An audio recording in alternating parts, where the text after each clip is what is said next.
pride for us, our students, our alumni from the Bhagalpur University and the teacher at B.N. Mandal University served the Bhagalpur University as a Vice Chancellor. And this is mere a chance. I also got a chance to be the Vice Chancellor of this university.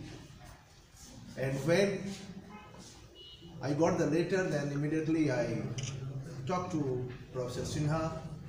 How are you feeling there and how I would able to manage the entire affairs in B.N. Mandal University? Because before that, I also came here along with the Professor R.S. Dubey, when myself the Pro-Vice Chancellor in P.M. Bhagalpur University and Professor R.S. Dubey, he was the Vice Chancellor.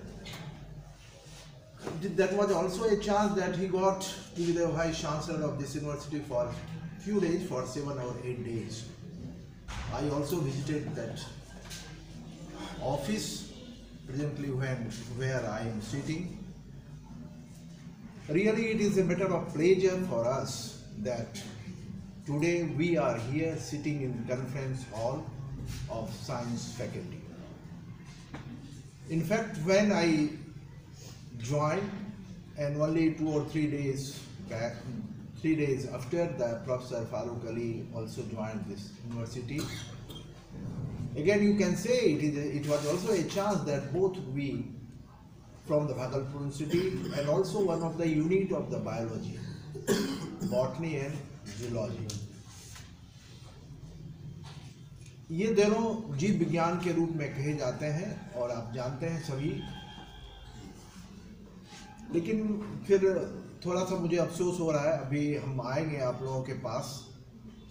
हमारे मंच पर मंचासीन इस आयोजन में जो उपस्थित हैं, dean faculty of science, dean faculty of commerce, dean faculty of humanities and all the deans of the B.N. Mandal University, most of the head of the department of different faculties, departments, particularly the science faculty as well as the social science faculties, my dear respected all the teachers, my dear students and media person.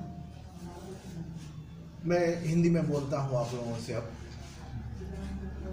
हम लोग जब यहाँ आए थे तो आने के बाद मैंने सोचा, क्योंकि मैं इस B.N. मंडल यूनिवर्सिटी को पिछले कई दशकों से जान रहा हूँ, इसलिए भी जान रहा हूँ कि मुझे मौका मिला था कि मैं यहाँ परीक्षा लेने आऊँ, इसलिए भी मैं जान रहा था कि यह भी भागलपुर यूनिवर्सिटी का एक पार्ट एंड पार्सल रहा था, इसलिए मैं जान रहा था कि भागलपुर विश्वविद्यालय में पिछले 10 दशक से भी अधिक दिनों से भागलपुर विश्वविद्यालय में हूँ।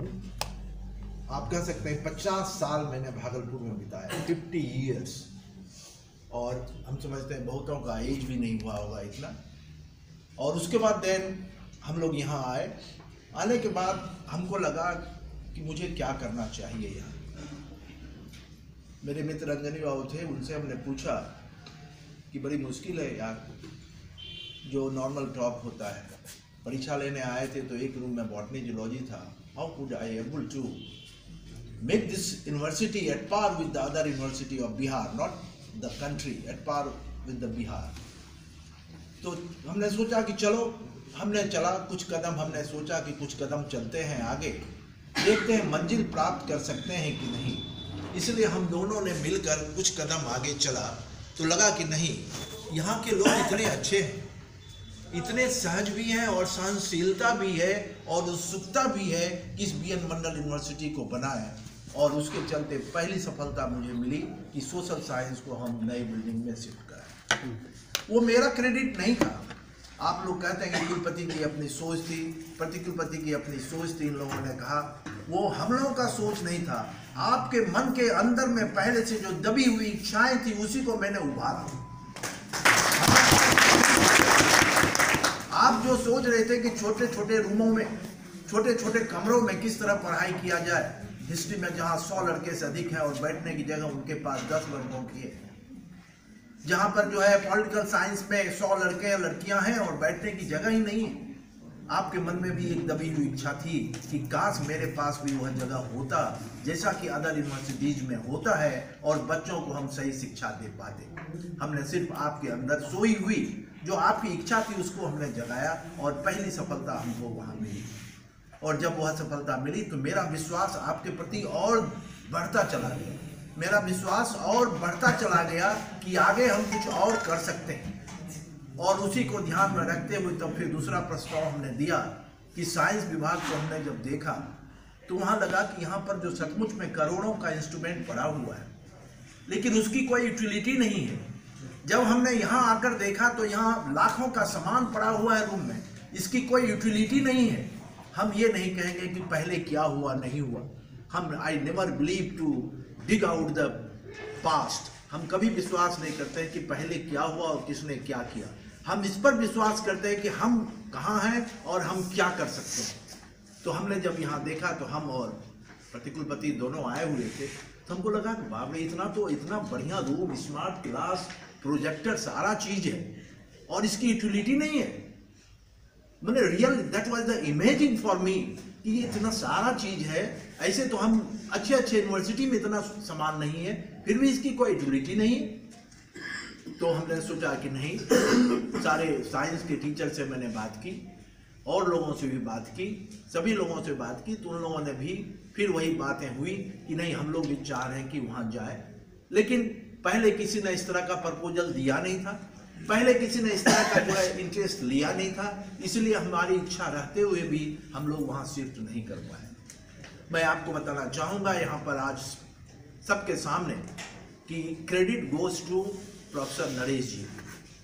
उन्होंने इंटरेस्ट लिया, जो आपके सचिव भी हैं, और लेना भी चाहिए। उनका धर्म बनता है, उनका कर्तव्य बनता है कि अपने शिक्षकों को वह सुविधा हम प्रदान करवावे प्रशासन के द्वारा जिसके चलते वह अपनी गुणवत्ता के साथ साथ शिक्षा को लड़कों के बीच में वह बांट सके, और उन्होंने वह कार्य किया। इसलिए मैं उन्हें धन्यवाद देता हूं कि आप सचमुच में शिक्षक के नेता हैं, और शिक्षक का नेता होने के नाते आपको यह सोचना चाहिए कि शिक्षक जो काम करने के लिए यहाँ आए हैं वह उनको वह सुविधा प्राप्त कराई जाए। और उन्हीं के प्रयास से आज हम लोग यहाँ हैं। कम से कम उनके प्रयास, उनकी सोच और उनकी कार्यशैली पर हम लोग जोरदार ताली तो बजा रहे हैं। नरेश बाबू में स्पीड है, उनकी इच्छा भी है चलने की। बातचीत के सिलसिले में हमने कहा कि क्यों नहीं हम लोग भागलपुर BN मंडल यूनिवर्सिटी का न्यूज़ बुलेटिन निकालें। भागलपुर में भी हम लोग निकालते थे। तो उन्होंने बड़ा सहज भाव से कहा और सहज भाव से कि सर यहाँ पहले भी निकला करता था। तो हमने कहा कि सर छोड़ा जाए, पहले क्या होता था, अब हमको क्या करना है इसको हम लोग देखते हैं। तो उन्होंने सचमुच में credit goes to him again, और उनके साथ जो जुड़े हुए हैं पूरा एडिटोरियल, जो एडिटर्स सारे लोग हैं, संपादकीय मंडल जो उनका है, उन सबको हम जो है साधुवाद देते हैं, धन्यवाद देते हैं कि 3 दिन के अंदर में उन्होंने न्यूज और व्यूज, ये 4 पेज का उन्होंने एक बुलेटिन निकाला। उसमें हम क्या चाहते हैं वो आपसे शेयर करना चाहते हैं कि उसमें क्या और होना चाहिए। पहली बात यह है कि उसकी साइज थोड़ी बड़ी होनी चाहिए। 8 बाय 11 साइज में ले जाया, 8 इंच बाय 11 साइज उसकी होनी चाहिए। प्लास्टिक कोटेड सीट होनी चाहिए और 4 पेज का आप निकालिए और उसका नाम दीजिए BN Mandal university news views bulletin. Bulletin शब्द उसमें जरूर जोड़िए। बुलेटिन मतलब होता है just like the bullet, everybody can have that और सी इट, और उसका इफेक्ट उतना ही गंभीर उसको लगे, इसलिए हम उसके शब्द पर जोर अधिक दे रहे हैं। वैसे लिटरेचर में उसका मीनिंग कुछ दूसरा होगा, अंग्रेजी के विवेकाऊ हैं वो बताएंगे क्या माना होता है, लेकिन अंग्रेजी के रहते हुए हिंदी की अच्छी अच्छी कविताएं लिखते हैं वो। और आज जब उनको हमने सुना तो मुझे याद आ गया कि कुलगीत हम काफ़ी दिनों से लगे हुए हैं कि इस यूनिवर्सिटी का कुलगीत हो। यूनिवर्सिटी विश्वविद्यालय तो है लेकिन हमारा कुलगीत है ही नहीं। कुलगीत का मतलब ये होता है कि हमारे पूर्वज क्या थे, इस धरती पर रहने वाले लोग से उनका जो है कंट्रीब्यूशन है, योगदान क्या है इस धरती को जो है प्रसिद्ध बनाने के लिए। तो उन्होंने आज जो कविताएं सुनाई हमको लगता है कुलगीत के लिए काफ़ी सटीक है। वैसे अभी हम लोग बात कर रहे थे, एक प्रस्ताव हम लोग फ्लोट करेंगे सभी बच्चों के लिए भी और सभी टीचरों के लिए भी कि अपना जो है 2.5 मिनट में कुलगीत लिखें। और कुलगीत में एक तरह का रादर आप कहिए कि एक प्रतियोगिता ही हम चाह रहे हैं। मेरे मन में मेरे विचार आया है आप सभी लिखेंगे जिनको भी लिखने की इच्छा हो।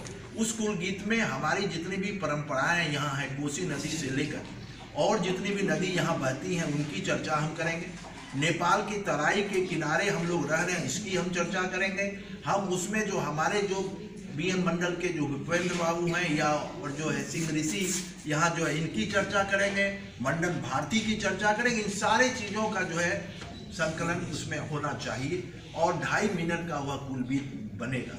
इसको हम फ्लोट करेंगे, हम न्यूज बुलेटिन के माध्यम से ही फ्लोट करेंगे और जिसका सबसे अच्छा होगा मैं आज अनाउंस करता हूं, नरेश बाबू ध्यान रखें कि उसको जो है 5000 का प्राइज भी विश्वविद्यालय के द्वारा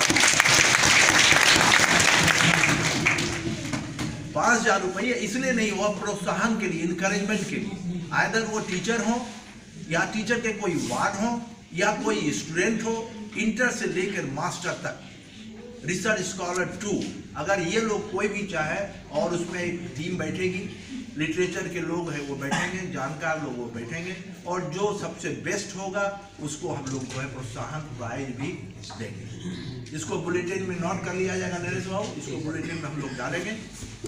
अभी बहुत सारी बातें हुई, समय का इसलिए हो जाता है कि लास्ट में मुझे बोलने का मौका मिलता है। हम अब रिक्वेस्ट करेंगे हमको पहले बोलने का मौका। हम बहुत कभी कभी दुखी होते हैं और जब दुखी होते हैं खास करके विद्यार्थियों से अधिक दुखी होते हैं, शिक्षकों से कम होते हैं। विद्यार्थियों से दुखी इसलिए होते हैं कि उनके सामने सारा समय बचा हुआ है। अभी वह जो है उसको हम लोग कहते हैं कि यह देश हमारा युवाओं का देश है और उनके पास इतना टाइम भी नहीं है कि वह 3 घंटे अपने सीट पर अस्थिर होकर बैठा रहे। कई जगहों पर हमने देखा है कि 1 घंटा होते होते बच्चे जो है अपने जगह को छोड़कर बाहर जाने लगते हैं। इसका मतलब ये है कि you people don't have even the patience, आपके पास पेशेंस नहीं है। आपको क्लासरूम में बैठने की आदत कभी बनी ही नहीं। क्लासरूम में जब बैठते हैं, हम लोग भी बैठते थे तो 10:30 से लेके 4:30 बजे तक कहीं जाना ही नहीं, छुट्टी नहीं मिलती थी। ये भावना से आप क्लास में बैठे तो रहिए, उसके बाद आप देखिए कि टीचर कैसे आपको नहीं पढ़ाते हैं। कभी करके तो देखिए। छोटी छोटी चीजों के लिए हमारे छात्र नेता यहाँ बैठे हुए हैं, छोटी छोटी चीजों के लिए मान के लिए जाएंगे और घेर के बैठ जाएंगे, मैं बैठ गया उठूंगा ही। और यह कभी नहीं छात्र नेता करते हैं कि हम क्लास में बैठ गए, नहीं पढ़ाओगे तो हम जाएंगे। कि हम लोग बैठे हुए हैं, गुरुजी नहीं पढ़ाइएगा तो मैं क्लास छोड़कर नहीं जाऊंगा। लेकिन ये लोग देखिए जाएंगे, कुलपति को घेरेंगे, कहेंगे ये काम पहले करिए नहीं तो हम जेबन करेंगे, आप ये काम कर दीजिए, आप ये काम कर दीजिए। और सब छात्र नेताओं को हम बार बार कहते हैं कि आप पहले जाइए, अपने छात्रों को सुधारिए, उनको क्लास में जाने की आदत डालिए। मैं बताऊं आप सभी को, बच्चे भी हैं और हमारे माननीय शिक्षक वृंद भी हैं, हमने कहा है किसी लड़के, हर एक लड़कों को कि आप क्लासरूम में बैठिए, क्लास हो और शिक्षक नहीं आए तो मुझे टेलीफोन करें। आश्चर्य हो गया, 9 महीने के अंदर में एक भी टेलीफोन ये नहीं आया है कि सर हम क्लास में बैठे हैं, टीचर नहीं आया। मैं सच बोल रहा हूँ, 100% सत्य बोल रहा हूँ। और टेलीफोन क्या आता है, परीक्षा का डेट कब होगा सर? हम कहें आप कहाँ हो? तो हम तो दिल्ली में हैं। परीक्षा का डेट कब होगा सर? आप कहाँ हो? तो मैं हरियाणा में हूँ। तो हमने कहा कि चले जाइए पूर्णिया आरके के कॉलेज में, पूछिएगा परीक्षा का डेट। ऐसे शिक्षा में सुधार नहीं हो सकता। ये कोरी कल्पना है कि हम बिल्डिंग ले लिए, साइंस का बिल्डिंग बन गया और सारी सुविधाएं उपलब्ध हम कराएंगे, तो ऐसे शिक्षा नहीं होती है। गुणवत्ता शिक्षा के लिए हम सभी को जो है सुसंस्कृति के साथ साथ अपने कल्चर को भी देखना होगा, हमारे अपनी चीज़ों को भी देखना होगा कि हम यहाँ किस पर्पस के लिए आए हैं।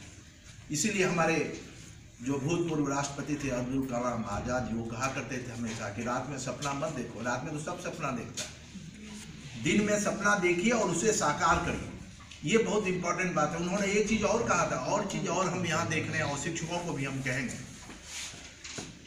वो बराबर कहते हैं there is no need to salute anyone, किसी को सैल्यूट करने की जरूरत नहीं है। If you salute your duty, अगर अपने कर्तव्य को आप सैल्यूट करते हैं तो there is no need to come to the chamber of the vice chancellor. आप टीचर हैं, यू आर द टीचर। आप समाज के ऐसे विशिष्ट वर्ग से आते हैं जिसके सामने छात्रों का सर झुकता है, लेकिन आज के दिन छात्र भी जो है सर उठाकर चलते हैं और शिक्षक सर झुका के निकल जाते हैं। ये तो हालत है। और इस हालत में हम चाह रहे हैं इस बीएन मंडल यूनिवर्सिटी में सुधार लाने की। अभी हमारे एक शिक्षक डॉक्टर विमल सागर जी ने बहुत सारी बातें कही। इस पर जब वो बोल रहे थे तो मुझे एक बात याद आने लगी कि हमेशा लोग दूसरे से पूछते रहता है कि आपने क्या किया, और खुद ब खुद आदमी अपने आप से नहीं पूछता है कि हमने क्या योगदान दिया। यह उतना ही जरूरी है जानना कि what I am doing for the university and what I am getting from the university.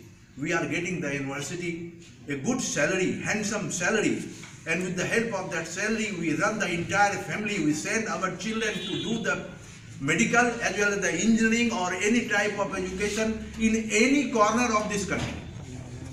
चाहे उसको पैसा 10 लाख लगे या मेडिकल में पढ़ाने में करोड़ रुपया लगे, we are doing. लेकिन हम ये नहीं देखते हैं कि हमको करना क्या चाहिए, what I should do। हमेशा हम देखते हैं हमको क्या कर। आपने कहा कि हमने जो प्रोजेक्ट 7-8 में हमने लिखा या 30,000 रुपये हमने आया डीएसटी का, आपको वो पैसे आज तक जो है वह सेमिनार कराने का जो है आपको नहीं दिया गया विश्वविद्यालय में। यह सुन के हमको घोर आश्चर्य हो रहा है कि किसी भी ऑर्गेनाइजेशन से पैसा आया और आपको सेमिनार कराना था और विश्वविद्यालय ने नहीं दिया। मुझे याद है कि आपको हमने कहा था डिस्टेंस एजुकेशन का सारी चीज़ें का पता करिए, उसको रन करना है। हमको नहीं लगता है कि अभी तक उस पर कुछ काम हो पाया। आप कहते हैं कि हमारे पास जो है सामान नहीं है, सामान रहता तो हम बेहतर करते। हम बार बार एक ही चीज कहते हैं कि हमेशा अंधेरा को कोसने से बेहतर है कि एक दिया तो जला दीजिए। अंधेरा को कोसने से और हम दिया जलाते ही नहीं, हमेशा कोसते रहते हैं। आज भी विश्वविद्यालय में हम ही लोग आए हैं, दोनों आदमी क्या करें, फाइल खोजते हैं।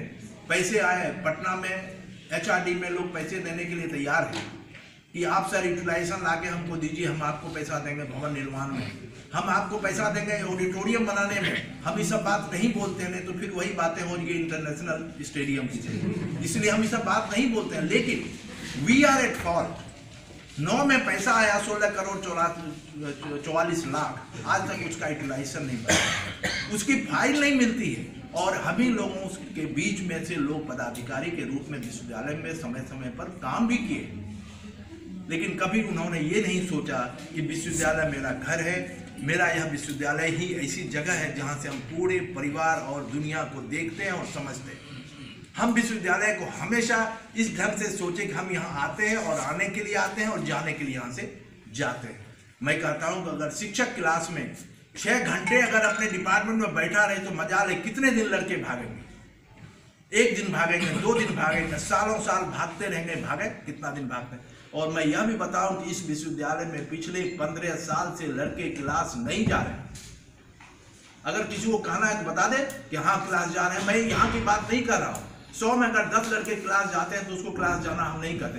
15 साल से लड़के क्लास नहीं जा रहे हैं, एडमिशन लेते हैं और परीक्षा देते हैं। इसमें किसका दोष है?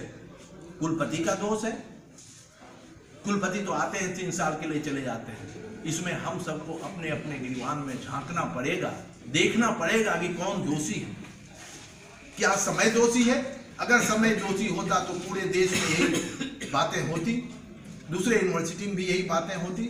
मैं फिर एक चीज बताना चाहूँगा, सारे आज यूनिवर्सिटी में छात्र इलेक्शन हो रहा है।